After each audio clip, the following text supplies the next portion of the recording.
এবার আমার সুন্দরীর বদলে লালি ফুটালো কোয়েল পাখির বাচ্চা। আজকে খাবারের সময় পার হয়ে গেলেও কেন লালি উঠে আসছে না তা আমি চেক করার জন্য যাই। ওয়াও, মাশাআল্লাহ, একটা লিলিপুট। এই 16 দিনে কি কেউ ডিম থেকে বেরোয়? মালিক, আমি অনেক বাহাদুর, অনেক শক্তিশালী। তোমার বাহাদুরি আমি ছোটাচ্ছি, দাঁড়াও। তাড়াতাড়ি আম্মুর কোলে নিচে যাও, নয়তো তোমার ঠান্ডা লেগে যাবে তো। বাপ রে বাপ, কাউকে ভালো কথা বলতে নেই। সে যে আমার সঙ্গে কি বলে ঝগড়া করছে আল্লাহ জানে। তুমি তাড়াতাড়ি আম্মুর কাছ থেকে পালাও, নয়তো আমি তোমাকে কিন্তু কাম্মা দিয়ে দিব।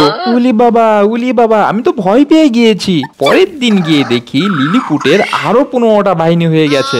একজনের সঙ্গে আমি ঝগড়াই কুলিয়ে পারছি না, এখন এতগুলো। আল্লাহ জানে আমার কপালে কি আছে। তো তাদের জন্য এখন একটা রাজ্য তৈরি করতে হবে। তার জন্য আমি ঘন খিল বিশিষ্ট এই কেসটা সিলেক্ট করি, যাতে কোনো ইঁদুর, পোকামাকড়, সাপ তাদের কোনো ক্ষতি না করতে পারে। আর তার উপরে একটা ইউভি বাল্ব সেট করে দিই, যাতে তারা গরম থাকতে পারে। এত কিছু করার পরেও তারা যেন আমার দিকেই তেড়ে আসছে। তোরা কি আমার সঙ্গে যুদ্ধ করবি? তো তাদের রাগকে ঠান্ডা করার জন্য এমন হোলযুক্ত বাটিতে দিলাম পানি। আমাদের এদিকে কোয়েল পাখির ফিট পাওয়া যায় না, তাই তাদের জন্য আমি ইউজ করলাম সোনালি স্টার্টার। তো আশা করছি এতে তাদের রাগ ঠান্ডা হয়ে যাবে এবং আস্তে আস্তে তারা আমার বন্ধু হয়ে যাবে।